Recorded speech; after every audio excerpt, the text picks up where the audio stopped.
The morning sun cast long shadows across the parking lot as James pulled his modest Honda into a spot near the back of the bank's parking area. At 45 years old, he had learned that the best way to understand his business was to see it through his customers' eyes. Today was one of those days when he decided to visit his newest branch location without any advance notice. James had built his community banking empire from nothing. 20 years ago, he started with a single location in a neighborhood that other banks had written off. He believed that everyone deserved access to quality banking services, regardless of their zip code or the size of their account. Now, with 12 branches across 3 cities, he still made it a point to visit each location regularly, often without warning. He sat in his car for a moment, adjusting his casual clothes. Today he wore simple blue jeans, a plain gray polo shirt, and comfortable sneakers. His wedding ring was the only jewelry he wore, and he had deliberately left his expensive watch at home. This was how he preferred to conduct these surprise visits. He wanted to experience what an ordinary customer would experience when they walked through those doors. The branch he was about to enter was his pride and joy. Located in Riverside Heights, an upscale neighborhood that had undergone significant development in recent years, this branch represented everything he hoped to achieve. The building itself was beautiful, with large windows that let in natural light and a modern design that felt welcoming rather than intimidating. When they opened this location 8 months ago, James had personally overseen every detail, from the comfortable seating area to the fresh flowers that were delivered twice a week. He had hired what he believed was an excellent team for this branch. The manager came highly recommended from another institution, with 15 years of experience and glowing references. The staff had all completed extensive training on customer service and the bank's core values of respect, inclusion, and community service. On paper, everything looked perfect. As James walked across the parking lot, he noticed how clean and well-maintained everything appeared. The landscaping was pristine, with carefully trimmed bushes and colorful flowers blooming in neat rows. The bank's sign gleamed in the morning sunlight, and through the large windows he could see customers and staff moving about inside. From the outside, it looked exactly like what he had envisioned when he first decided to open this location. He paused at the entrance, taking a deep breath. These unannounced visits always made him a little nervous. As the owner, he wanted his banks to be places where every person felt valued and respected. He had seen too many stories about customers being treated poorly because of their appearance, their accent, or their race. That was exactly the kind of behavior he was determined to prevent in his institutions. The automatic doors slid open with a quiet whoosh, and James stepped inside. The interior was just as impressive as the exterior. The floors were polished marble, and the lighting was warm and inviting. Soft music played in the background, and the temperature was perfectly comfortable. Several customers were conducting business at the teller windows, while others sat in the waiting area, looking at their phones or reading magazines. James made his way to the information desk, where a young woman was typing on her computer. She appeared to be in her mid-20s, with blonde hair pulled back in a neat ponytail and a crisp white blouse. A name tag identified her as Rebecca, and she wore the bank's official navy blue blazer. As he approached, James put on his most friendly smile, ready to play the role of a potential customer. He had done this dozens of times at his other locations, and usually, the experience was positive. His staff were well trained, and they generally treated every customer with the same level of professional courtesy. Of course, there had been occasional issues over the years. Sometimes a new employee would need additional coaching, or there might be a misunderstanding that required clarification. But those situations were rare, and they were always addressed quickly and thoroughly. Today, James planned to inquire about opening a business account. This was always a good test because it allowed him to evaluate how his staff handled more complex banking relationships.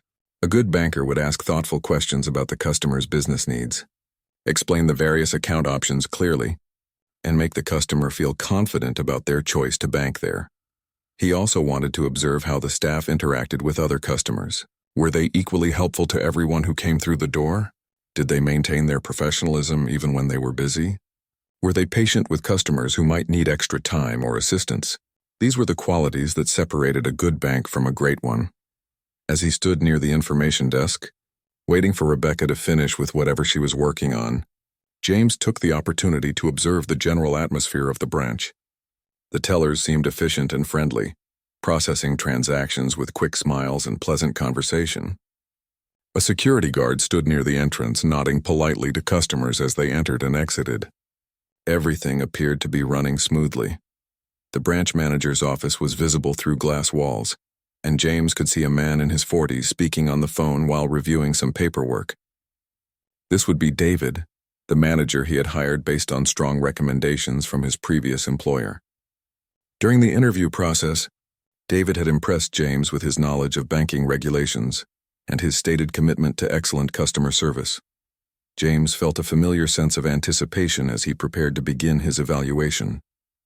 Each unannounced visit was like a small experiment, a chance to see whether the values he worked so hard to instill in his company were actually being practiced when he wasn't around. He genuinely hoped that everything would go well today, that his staff would demonstrate the professionalism and respect that he expected from every employee. But he also knew that these visits served an important purpose, regardless of the outcome. If everything went perfectly, it would confirm that his training and hiring practices were working. If there were problems, it would give him the opportunity to address them before they became bigger issues. Either way, he would learn something valuable about his business and his people. As Rebecca finally looked up from her computer screen, James stepped forward with his friendly customer smile firmly in place, ready to see exactly what kind of experience his bank was providing to the people it served. Rebecca glanced up from her computer screen as James approached the information desk. Her initial professional smile faltered slightly when she saw him, and James noticed the subtle change in her expression. It was just a flash, barely perceptible, but he had learned to pick up on these small details during his years in banking. Her eyes quickly scanned him from head to toe, taking in his casual clothing and relaxed appearance. "Good morning," James said warmly, maintaining his friendly demeanor. "I was hoping to get some information about your business banking services." Rebecca's response was cooler than he had expected. "Business banking," she repeated, her tone suggesting mild surprise. She looked at him again as if reassessing whether she had heard him correctly. "What kind of business are you looking to open an account for?" James had prepared for this question. "I'm expanding my consulting company and need a bank that can handle both personal and business needs in this area. I heard good things about this branch." "I see," Rebecca said, though her expression suggested she was somewhat skeptical. She pulled out a basic brochure from a stack on her desk and placed it in front of him. "These are our standard business account options. The minimum balance requirements start at $5,000 for our basic business checking." The way she emphasized minimum balance requirements struck James as odd. It was almost as if she was testing him, trying to determine whether he would be discouraged by the amount. He had heard this tone before, during his early days when he was trying to establish his first business account at a different bank. Back then, he actually had been intimidated by the financial requirements and the formal banking environment. "That sounds reasonable," James replied calmly. "Could you tell me more about the business loan services? I might be interested in a line of credit for equipment purchases." Rebecca's eyebrows rose slightly. "Business loans are a bit more complicated," she said, her voice taking on a condescending tone that made James's stomach tighten. "There are extensive credit checks, income verification, collateral requirements. Most small businesses find the process quite challenging." James felt a familiar anger beginning to build in his chest, but he kept his expression neutral. "I understand that lending involves proper due diligence. Could I speak with someone who handles commercial accounts?" Instead of immediately offering to connect him with the appropriate person, Rebecca hesitated. She glanced around the branch and James followed her gaze. He noticed that other customers, most of whom were dressed in business attire, were being attended to promptly and professionally. A well-dressed woman at the next desk was laughing pleasantly with another bank employee while reviewing what appeared to be investment documents. "Let me check if anyone is available," Rebecca said finally, though she made no move to pick up her phone or walk to another desk. "In the meantime, you might want to consider whether our bank is the right fit for your needs. We primarily serve established businesses with substantial assets." The implication in her words was clear, and James felt his professional demeanor being tested in a way it hadn't been for years. She was essentially suggesting that his business might not be substantial enough for their services, based purely on his appearance.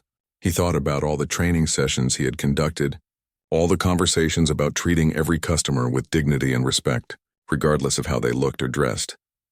"I'd appreciate the opportunity to discuss my needs with someone," James said, keeping his voice steady. "I'm not in a hurry." Rebecca's discomfort was becoming more obvious. She picked up her phone, but instead of calling a loan officer or business banker, James heard her speak to someone about a walk-in customer who was asking about business services.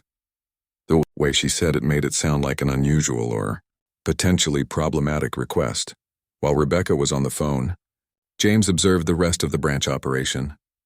The tellers were handling transactions efficiently, but he noticed that they too seemed to be glancing in his direction more frequently than seemed normal. A security guard near the entrance had also begun to pay attention to the conversation at the information desk. James wondered if he was being overly sensitive, reading discrimination where none existed. But his experience as a black business owner had taught him to recognize the subtle signs of bias. It was in the tone of voice that suggested surprise when he mentioned business banking. It was in the way Rebecca had emphasized the minimum balance requirements, as if she expected him to be deterred by them. It was in her reluctance to immediately connect him with appropriate staff members. After Rebecca finished her phone call, she turned back to him with what appeared to be forced politeness. "I'm sorry, but our business banking team is quite busy today. Perhaps you could make an appointment for next week?" James knew that this was not how business banking inquiries were typically handled.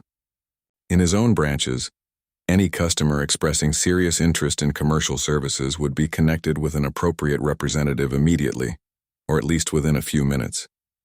The suggestion that he make an appointment for the following week was clearly an attempt to discourage him from pursuing the matter further. "I'm flexible with my time today," James said. "I could wait if someone becomes available." The suggestion seemed to frustrate Rebecca. She glanced toward the manager's office where James could see David still on his phone call. When their eyes met through the glass wall, David appeared to take note of the situation at the information desk, but he made no move to intervene or offer assistance.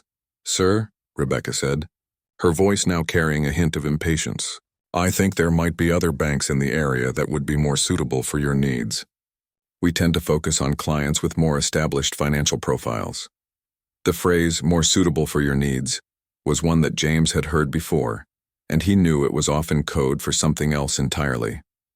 It was a polite way of suggesting that someone didn't belong, that they should take their business elsewhere.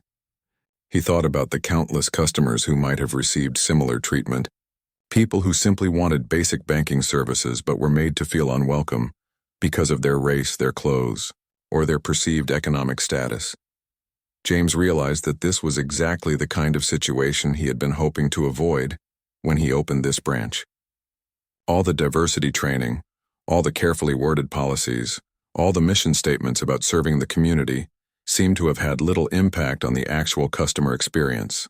He was witnessing firsthand the kind of institutional bias that he had worked so hard to eliminate from his organization. The irony of the situation was not lost on him. Here he was, the owner of the bank, being treated as an unwelcome customer in his own establishment.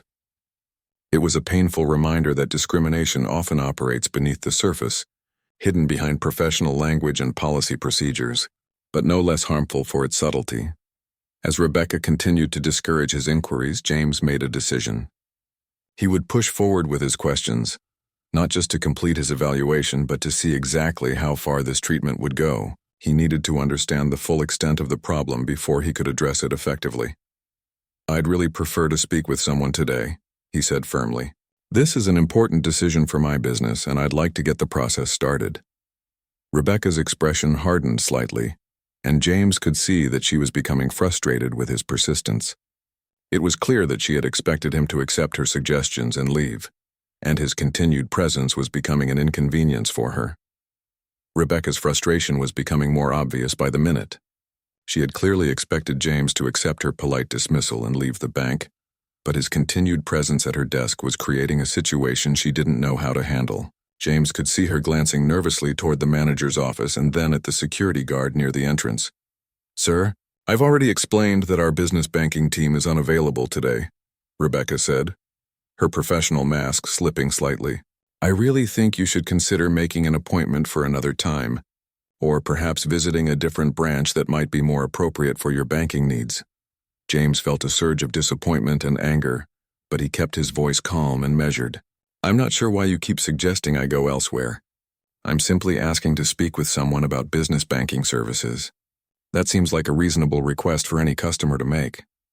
The word customer seemed to hit Rebecca oddly, as if she hadn't really considered him as a legitimate potential customer. She looked around the branch again, and James noticed that their conversation was beginning to attract attention from other people nearby. A few customers had turned to glance in their direction, and he could see curious expressions on their faces.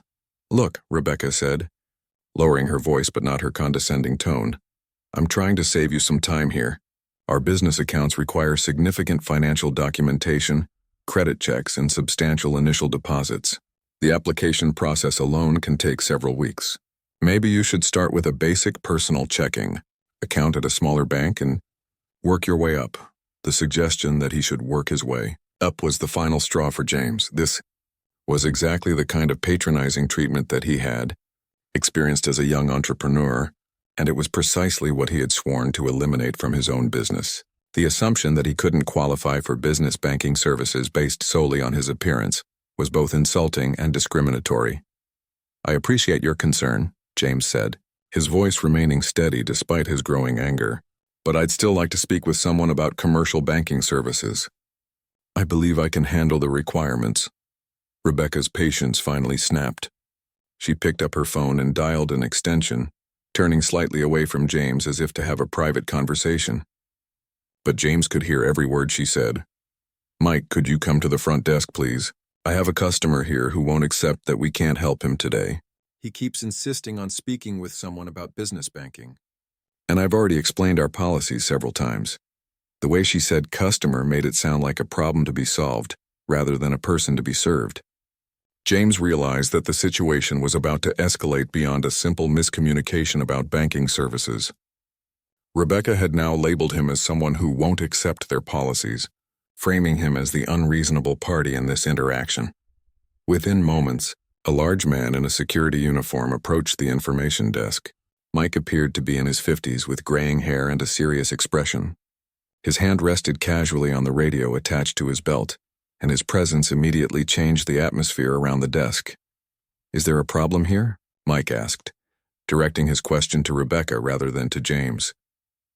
This gentleman has been asking about business banking services, Rebecca explained, as if that were somehow problematic. I've explained several times that we can't accommodate his needs today, but he continues to insist on speaking with someone. James felt a chill as he realized how the situation was being presented. Rebecca was making it sound as if he had been disruptive or demanding, when in reality he had simply asked to speak with someone about banking services and had politely declined to leave when told to do so. Sir, Mike said, turning to face James with a stern expression, I understand you've been told that we can't help you today. I'm going to have to ask you to leave the premises. The directness of the request stunned James. He had gone from being a potential customer to being escorted out of the building in the span of a few minutes, and all because he had asked to speak with someone about business banking services. I'm not causing any disturbance, James said calmly. I simply asked to speak with someone about opening a business account. I'm not sure why that's a problem. Mike's expression hardened. Sir, you've been asked to leave by bank staff. If you don't comply voluntarily, I'll have to call the police. The threat to call the police sent a shockwave through James. He was now being treated as a potential criminal, simply for asking about banking services in his own establishment. The irony would have been almost funny if it weren't so deeply troubling. By now, their conversation had attracted the attention of several other customers in the branch. James noticed a few people taking out their phones, and he realized that they were probably recording the interaction. In today's world, incidents like this often ended up on social media within minutes, and he could already imagine the headlines that might result. The manager, David, had finally emerged from his office and was walking toward the information desk. James felt a moment of hope that perhaps the situation could be de-escalated by someone with more authority and better judgment. Surely the branch manager would recognize that this was an inappropriate way to treat any customer. But as David approached, His expression was not one of concern or apology. Instead, he looked irritated, as if this situation were an unwelcome interruption to his day. "What's going on here?" David asked, again directing his question to Rebecca and Mike rather than to James.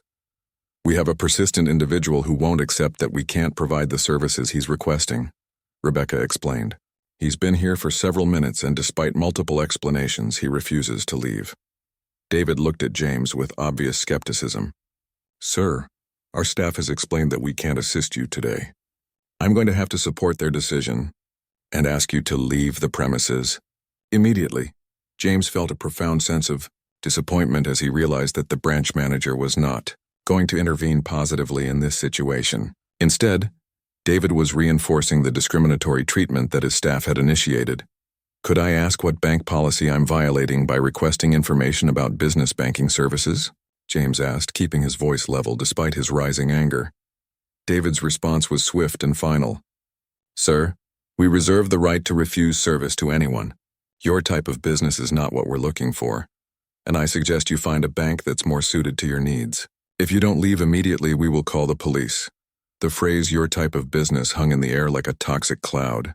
James realized that David had just made the discrimination explicit, moving beyond the subtle suggestions and coded language that Rebecca had been using. Without knowing anything about James's business, his financial situation, or his banking needs, David had declared that his type was not welcome. Several customers were now openly staring at the scene unfolding at the information desk.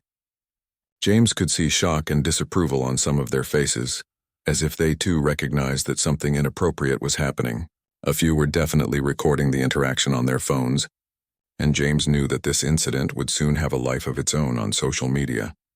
As Mike moved closer, clearly preparing to physically escort him from the building if necessary, James realized that the situation had reached a point where he needed to reveal his identity. The evaluation he had planned to conduct had become something much more serious, and it was time to address the fundamental failure of leadership and training that he was witnessing in his own establishment. The tension in the air was thick enough to cut with a knife. James stood facing David, Mike, and Rebecca, while several customers watched the scene unfold with obvious discomfort. Some were recording on their phones, sensing that they were witnessing something significant. The whispered conversations and pointing fingers made it clear that the situation had attracted far more attention than anyone had intended. James took a deep breath, knowing that what happened next would change everything for everyone involved. He had hoped that this visit would reveal a well-functioning branch with staff who embodied the values he had worked so hard to instill throughout his organization. Instead, he had discovered a fundamental failure of training, leadership, and basic human decency. "Before you call the police," James said calmly, reaching into his back pocket, "I think there's something you should see." David stepped back slightly, and Mike's hand moved instinctively toward his radio. They were clearly interpreting his movement as potentially threatening, which only added another layer of absurdity to the entire situation. James slowly pulled out his wallet and extracted 2 items, his driver's license and a business card. He placed both on the information desk where all 3 staff members could see them clearly. Rebecca looked down at the items first, and James watched as her face went completely white. Her eyes moved back and forth between the business card and the driver's license, as if she couldn't quite process what she was seeing. "Oh my God," she whispered, her voice barely audible. David leaned forward to read the business card, and James saw the exact moment when the realization hit him. The man's confident, authoritative demeanor crumbled instantly, replaced by a look of absolute horror. The business card was simple and elegant, with the bank's logo prominently displayed. It read, "James Washington, Chief Executive Officer and Founder, Community Trust Bank." Mike, who had been preparing to escort James from the building just moments before, now stood frozen in place. His hand dropped away from his radio, and his stern expression melted into one of confusion and growing panic. "Mr. Washington," David stammered, his voice cracking slightly. We weren't expecting—" James held up his hand, stopping David mid-sentence. "No, you weren't expecting me. That was the point. I conduct unannounced visits to all of my branches to see how we're actually treating our customers." The silence that followed was deafening, James could practically hear the thoughts racing through their minds as they began to understand the full magnitude of what had just occurred. They had not only treated a customer poorly, they had treated their own boss poorly. More importantly, they had violated every principle that the bank claimed to stand for. "I came here this morning," James continued, his voice steady but filled with disappointment, "to experience what a regular customer experiences when they walk through those doors. I wanted to see if the training we've provided, the values we've discussed, and the policies we've implemented were actually being followed." Rebecca looked like she might faint. Tears were starting to form in her eyes as the reality of the situation sank in. "Mr. Washington, I'm so sorry. I didn't know who you were." You thought what?" James asked, genuinely curious about how she would complete that sentence. "What exactly did you think that justified treating me the way you did?" Rebecca couldn't answer. She opened her mouth several times, but no words came out. How could she possibly explain that she had judged him based on his appearance and had decided he wasn't worthy of the same level of service that other customers received? David tried to step in. "Sir, I think there was just a misunderstanding. If you had known I was the owner," James interrupted. "Is that when customers deserve to be treated with respect? Only when you know they're important? What about every other person who walks through that door?" James gestured toward the other customers who were still watching the scene unfold.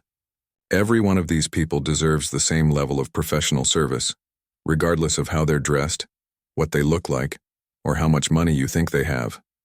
That's not just good business practice, it's basic human decency." Mike, who had been silent throughout this exchange, finally spoke up. "Mr. Washington, I was just following protocol. When staff requests security assistance, protocol?" James's voice rose slightly for the first time.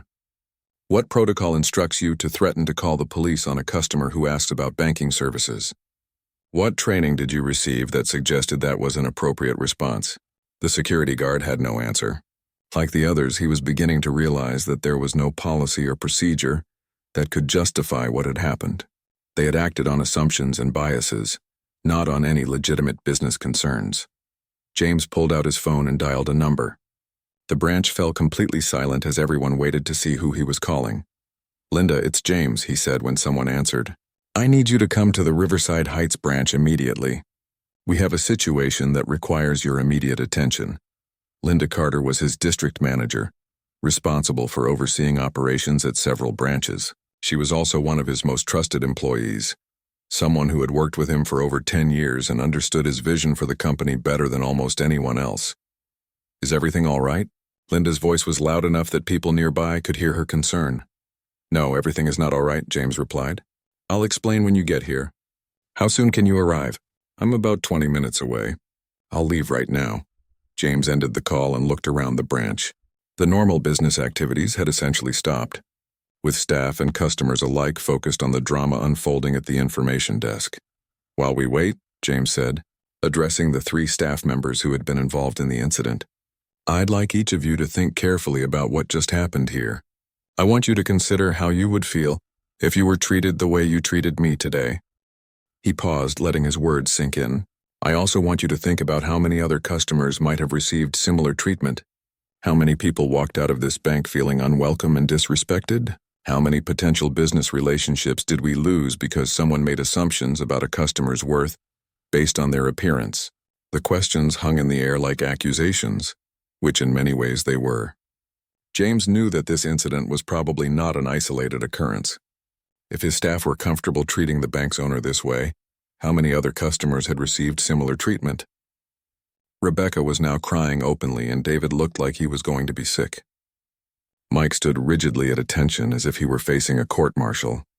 James noticed that several customers were approaching the desk, apparently wanting to express their support or share their own experiences. An elderly woman stepped forward first.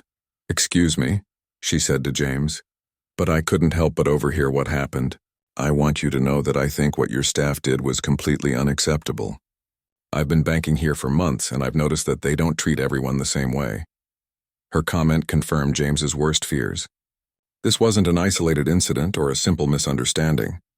There was a pattern of discriminatory behavior that had been going on under his nose, in his own establishment. As more customers began to speak up, sharing their observations and experiences, James realized that this was going to be much bigger than a simple training issue. This was going to require a complete overhaul of how this branch operated, and possibly changes to how he managed and monitored all of his locations. The sound of heels clicking rapidly across the marble floor announced Linda's arrival. She had made the 20-minute drive in 15 minutes, and her face was flushed with exertion and concern as she hurried toward the information desk where James was standing. Linda arrived at the branch with the urgency of someone who knew that her boss's unexpected call meant serious trouble. Her eyes quickly scanned the scene, taking in James's casual clothes, the tear-stained face of Rebecca, David's pale complexion, and the crowd of customers who were still lingering around the information desk. As a veteran banking professional, she could read the situation immediately. "James," she said, slightly out of breath from her hurried trip. "What happened here?" James gestured toward the 3 staff members. "I think it would be better if they explained what happened. I want to hear their version of events." David cleared his throat nervously. "Mr. Washington came in asking about business banking services. There was some confusion about our availability and the situation escalated. We didn't realize who he was." Linda's expression sharpened. "Confusion about availability? For business banking services? On a Tuesday morning when we're fully staffed?" Rebecca spoke up, her voice shaky. "I thought he might not qualify for our business accounts. He was dressed casually and I assumed—" "You assumed what?" Linda asked, her voice taking on a dangerous edge. The silence stretched on until Mike finally spoke. "Ma'am, I was called to escort him from the premises when he wouldn't accept that we couldn't help him." Linda's face went through several expressions as she processed what she was hearing. James watched her carefully, knowing that her reaction would be crucial for the future of this branch and possibly the entire company. "Let me make sure I understand this correctly," Linda said slowly. "A customer came in asking about business banking services. Instead of connecting him with appropriate staff, you told him he probably didn't qualify. When he persisted in asking for service, you called security to have him removed from the building. We told him he should try other banks that might be more suitable," David added, as if that somehow made the situation better. Linda closed her eyes for a moment, and James could see her struggling to maintain her professional composure. When she opened them again, her expression was one of barely controlled anger. "David, Rebecca, Mike," she said firmly, "please step into the conference room immediately. We need to have a private conversation." As the 3 staff members reluctantly walked toward the conference room, James turned to address the customers who were still gathered around. Many of them had their phones out, and he knew that videos of the incident were probably already circulating on social media. "Ladies and gentlemen," James said, raising his voice slightly to address the crowd, "I want to apologize to all of you for what you witnessed here today. The behavior you saw does not represent the values of this bank or the level of service that our customers deserve." An older gentleman stepped forward. "Sir, I've been watching banks for 40 years and I've never seen anything quite like this. Your employee actually told you to try a different bank because your type wasn't what they were looking for. That's not just bad customer service, that's discrimination." James nodded gravely. "You're absolutely right, and I appreciate you speaking up. This incident is going to result in significant changes, not just for this branch but for our entire organization." A younger woman raised her hand. "I recorded part of what happened. Do you want me to delete it, or would it be helpful for your investigation?" "Please keep your recording," James replied. "We're going to conduct a thorough review of what happened, and any documentation will be valuable. More importantly, incidents like this need to be documented so that people understand that discrimination still happens, even in places where it absolutely shouldn't." Through the glass walls of the conference room, James could see Linda speaking intensely with the 3 staff members. Rebecca was crying again. David was gesturing defensively, and Mike stood at attention like a soldier facing discipline. James turned back to the customers. "I know this has been an unpleasant experience for all of you, and I want to make sure we address any concerns you might have about banking with us. Would anyone like to speak with me privately about their experiences here?" Several hands went up, and James realized that this was going to be a long day. The incident with his own treatment was just the tip of the iceberg. There were other stories, other customers who had felt unwelcome or discriminated against. For the next hour, James listened to account after account of subtle and not-so-subtle discrimination. Customers talked about being ignored while others were helped immediately. They described condescending explanations of basic banking concepts as if their race or appearance suggested they wouldn't understand. They shared stories of being steered toward less profitable accounts or being discouraged from applying for loans. Each story was like a knife to James's heart. This was everything he had worked to prevent when he founded the bank. He had experienced this kind of treatment himself as a young man, and he had sworn that his institutions would be different. Linda emerged from the conference room looking grim. She approached James with a heavy step. "David and Rebecca are terminated, effective immediately," she announced. Their behavior was completely unacceptable and violated multiple company policies and basic principles of customer service. "Mike will be suspended pending a full investigation and additional training." James nodded. "What's our next step?" "We need to bring in a new management team immediately," Linda replied. "We also need to review every customer interaction from the past several months to identify patterns of discrimination. And we need to completely overhaul our training program." James looked around the branch, which was slowly returning to normal operations. The remaining staff members were clearly shaken by what had happened, and he could see uncertainty and worry on their faces. "I want to address the entire staff," James announced. "Everyone, please gather around." The tellers, loan officers, and administrative staff formed a circle around James. Their expressions ranged from curious to nervous to ashamed. "What happened here today is unacceptable," James began. "It violates everything this bank stands for, but it's also an opportunity for us to recommit to our values and to do better." He paused, looking each staff member in the eye. "I'm not interested in pointing fingers or assigning blame to everyone. What I'm interested in is making sure this never happens again. That means additional training for everyone. It means new policies and procedures. It means regular monitoring and feedback." A young teller raised her hand tentatively. "Mr. Washington, some of us tried to say something when we saw what was happening, but we were afraid to contradict the manager." James appreciated her honesty. "That tells me we also need to create better channels for reporting concerns and speaking up when you see something wrong. No employee should ever feel afraid to advocate for proper customer treatment." Over the following weeks, James implemented sweeping changes throughout his entire banking organization. He hired diversity consultants to review all policies and procedures.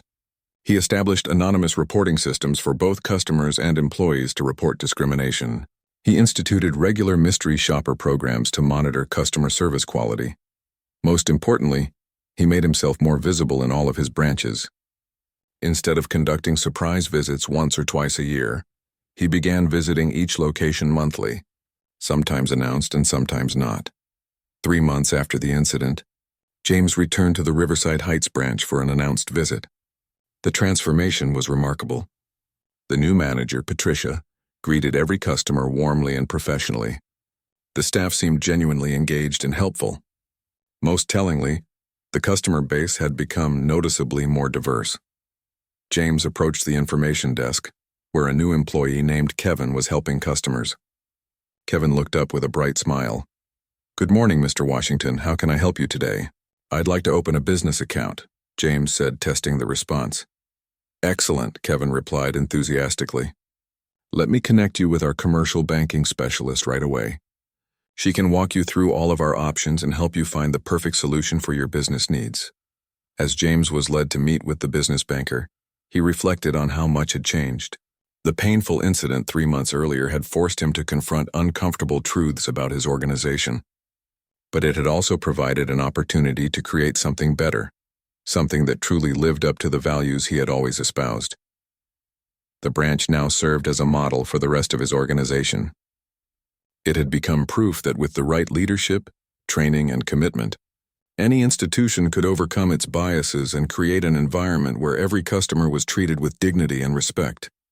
James knew that the work was never finished. Discrimination and bias were persistent problems that required constant vigilance. But he also knew that change was possible, even after the most disappointing failures. Sometimes it took a crisis to create the opportunity for genuine transformation. As he sat down with the business banker to discuss account options he didn't actually need, James smiled to himself. This was exactly the kind of experience every customer deserved, regardless of their appearance, their background, or their perceived wealth. It had taken a painful lesson to get here, but they had finally arrived at the destination he had always envisioned.